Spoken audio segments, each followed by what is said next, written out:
are there any kind of like key learnings along the way that you'd like to share with us as, maybe earlier stage marketplace founders? Oh yeah, yeah, for sure. So I think when it comes to marketplaces, the most important thing is to really realize if you can figure out how to get demand that you're not paying for it, right? I'll tell you a story. Back in 2018, before we pivoted to B2B, we had in the growth department, we had one person that's responsible on potentially getting B2B partnerships and kind of getting demand from there. And we had another person that was responsible on Google AdWords B2C, right? And I was standing in the middle, and on the right side we have the person that's responsible on the B2B, and the left side we have the person that's responsible on the B2C.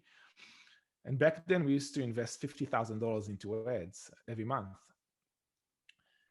And the person that's responsible on the B2B just entering the number of jobs that we have capacity to take from the B2B partners.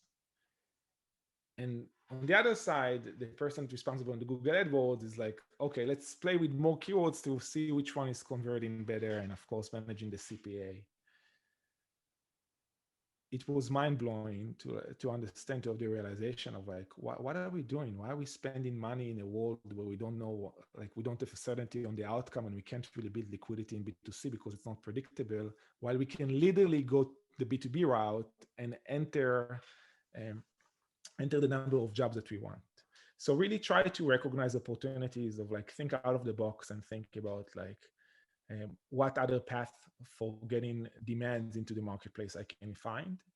And it was the light bulb went off when we realized the capacity of jobs that we can get from B2B partners. And I'm very happy that we took the brave decision of pivoting the company. So just like keep searching for untapped demand, latent demand that is not met.